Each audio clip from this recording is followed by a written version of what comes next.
बिस्मिल्लाहिर्रहमानिर्रहीम। जी नाज़रीन, मार्का हक ऑपरेशन बयानुल मरसूस को कामयाबी का एक साल मुकम्मल हो चुका है। इसका हमारे साथ स्टूडियो में मौजूद हैं उज़ैर अहमद, जो कि अताउल्लाह कासमी के शागिर्द ख़ास हैं और CEO हैं हाफिज़ जूस गढ़ी शो के। जी उज़ैर साहब, सबसे पहले तो आपको स्टूडियो में वेलकम। बहुत शुक्रिया डॉक्टर साहब।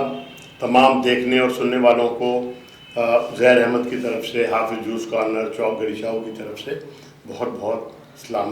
अच्छा सर, ऑपरेशन बयानुल मरसूस के बारे से क्या कहेंगे आप? भाई बात यह है कि आज का दिन है, 1 साल पूरे हो गए मार्का हक को, बुनियानुल मरसूस को। तो आज का जो दिन है वो है तशक्कुर का दिन, शुक्र का दिन, कि हम अल्लाह से शुक्र अदा करें, अल्लाह की नेमतों को शुक्र अदा करें और आज के दिन हम शुक्र बजा लाते हुए अल्लाह को याद करें, नवाफिल पढ़ें और सदका खैरात करें अपनी अफवाज के लिए, अपने उन जवानों के लिए जो शहीद हुए हैं, उनको खराज तहसीन पेश करें। अच्छा, आपके ख्याल में मार्का हक की सबसे बड़ी कामयाबी क्या थी? यार उसकी सबसे बड़ी मेरे भाई कामयाबी ये है कि एक तो हमने दुश्मन को नाको चने चबा दिए। पहली बात तो ये है, उसको पता लग गया कि पाकिस्तान की जो अफवाज है वो जाग रही है। अवाम सो रहे हैं लेकिन फौज अल्हम्दुलिल्लाह जाग रही है। फौज जानों के नजराने पेश कर रही है सरहदों पे अपने अवाम के लिए, पाकिस्तानियों के लिए। यार भाई मेरे बात यह है कि वरना तो आपका क्या ख्याल है कि इंडिया आपको चैन से रहने देता? सवाल ही नहीं पैदा होता। जी उज़ैर साहब, इस ऑपरेशन की वजह से आलमी सतह पर पाकिस्तान की ताकत को आप कैसे देख रहे हैं? यार आप ये देखें मेरे भाई डॉक्टर साहब कि हमने राफेल गिरा दिए और उनको लॉक कर दिया, उनके सब जहाज़ों को नाको चने चबा दिए। बिल्कुल सही, नाको चने चबा दिए। उनको बताया कि हम क्या हैं। ये अल्लाह की मेहरबानी हुई है हम पे। जब अल्लाह ताला की कोई ख़ास मेहरबानी हो और अल्लाह ताला मेहरबान हो तो फिर ऐसे काम होते भाई कि अल्लाह ताला ने आपको अहलियत काबिलियत दी, आप पहली इस्लामी एटॉमिक पावर हैं। और फिर ये कि ये जो बुनियानुल मरसूस हुआ है, आज इसका पूरा 1 साल हो गया है।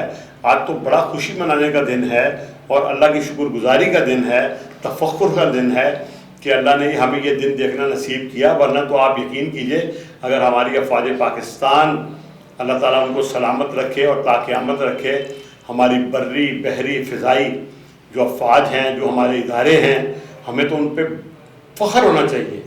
अच्छा, इस ऑपरेशन के हवाले से मीडिया का किरदार कैसा देखते हैं आप?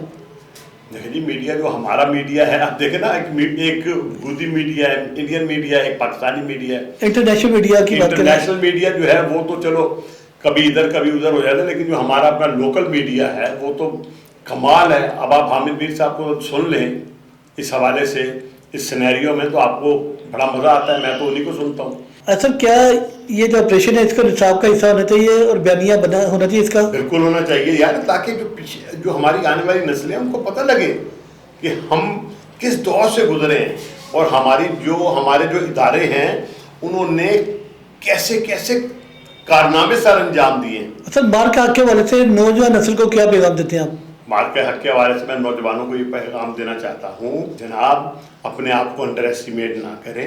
आप दुनिया की बेहतरीन कौम हैं और अल्लाह की मेहरबानी आप पर यह है कि आपके हमारे जो सिपा सालार हैं, हाफिज़ आसिम मुनीर साहब, उनकी क़यादत में हमें नसीब है, उनकी क़यादत हमें नसीब है और वो जिस तरह वो उनकी गाइडेंस में अपना सफ़र शुरू करें बस। और सर, वज़ीर-ए-आज़म पाकिस्तान मियाँ शहबाज शरीफ साहब के मतलब क्या कहेंगे आप? यार देखिए, ये तो लाजिम मज़लूम है ना, वो जैसा अटूट अंग नहीं होता शहरक। अब ये जो कम्बिनेशन बना है जनाब शहबाज शरीफ साहब का और हाफिज़ साहब का, आसिम मुनीर साहब का, फील्ड मार्शल साहब का, ये तो तारीख़ में इससे पहले ऐसा कम्बिनेशन नहीं बना। तो ये मैं उनको अप्रिशिएट करता हूँ कि वो एक बड़े ज़ीरक सियासतदान हैं थे। अल्लाह ताला उन्हें साल सलामत रखे। ये उनकी दोनों की काफ़िशें हैं। अच्छा, ट्रम्प साहब अक्सर एक बात करते थे कि मैंने इंडिया और पाकिस्तान की जंग रुकवाकर बहुत बड़ा कारनामा अंजाम दिया है, तो क्या कहेंगे आप इस बारे से? नहीं, ठीक है, अगर ट्रम्प वो लेना चाहते हैं क्रेडिट तो ठीक है, ट्रम्प साहब ने रुकवा दी, हमने मान ली, ठीक है। तो सर, अभी आप जो देख रहे हैं कि ईरान और जो अमेरिका की और ये दूसरी जो जंग छिड़ी थी, उसमें पाकिस्तान का किरदार के हवाले से बताइएगा। ये भी देखें ना, जब अल्लाह ताला मेहरबान होता है तो फिर ऐसे काम कराता है कि हम एक साजिश का किरदार अदा कर रहे हैं। और आपको पता है कि जो प्रोपेगेंडा था جو انڈین پروپیگنڈا ہے یا دوسرا پروپیگنڈا ہے وہ کس قدر غلیظ تھا پاکستان کے حوالے سے کہ جی یہ ڈاکیے بن گئے، یہ مڈل مین بن گئے، حالانکہ ایسی بات نہیں ہے. تو ہم لوگ تو ثالث ہیں، اور ثالث کا تو بڑا رتبہ ہوتا ہے، جو مطلب صلح کرانے والوں میں سے. اللہ تعالیٰ تو صلح کرانے والوں کو پسند کرتا ہے. تو یہ اللہ نے ہمیں ایک وہ دیا ہے کہ ہم ثالث بنے ایران اور امریکہ جیسی قوت کے درمیان میں، مطلب ایک ثالث کا کردار ہم نے ادا کیا، اور اللہ نے ہمیں بڑی عزت دی ہے. اللہ نے ہماری بڑی توقیر میں اضافہ کیا. پاکستانی پاسپورٹ کو جو عزت اب ملی ہے پہلے کبھی نہیں ملی. آخر میں فیلڈ مارشل سید اعظم منیر صاحب کے والے سے کیا کہیں گے آپ؟ زندہ باد، اور کیا، پاکستان ہمیشہ زندہ باد. اللہ تعالیٰ سلامت رکھے انہیں. شہباز شریف صاحب کو اللہ تعالیٰ سلامت رکھے. بڑے زیرک سیاستدان ہیں وہ، زیرک آرمڈ فورسز کے جو ہیں چیف. اللہ تعالیٰ انہیں سلامت رکھے اور اسی طرح ملک کی خدمت کرتے رہے اور ملک کو آگے لے کے جاتے رہے. جس طرح اب انہوں نے ملک کو ایک بڑی شاندار جگہ پہ پلیسنگ کی ہے، پہنچایا ہے. میں تو بہت خوش ہوں، اور یہ میں نہیں ہوں، پوری پاکستانی قوم خوش ہے، اور پوری پاکستانی قوم شکر بجا لاتی ہے کہ ہمیں عاصم منیر صاحب اور شہباز شریف صاحب جیسے اپنے نمائندے ملے ہیں، اپنے مطلب چیف ملے ہیں اور اپنے سیاستدان ملے ہیں. اصل آخر میں جب بھی کوئی تہوار آیا تو حافظ گڑی شو نے ہمیشہ آفر کیا پبلک کو آسان اعلیٰ کوالٹی کا معیاری فوڈ کم پیسوں پہ دیا، اسپیشل کوئی ڈسکاؤنٹ لگایا آپ نے.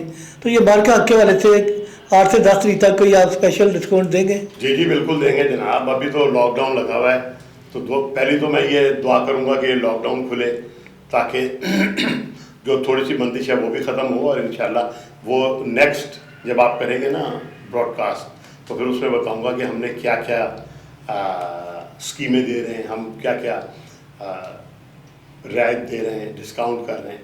تو وہ بھی ابھی ہم بنا رہے ہیں بروشر.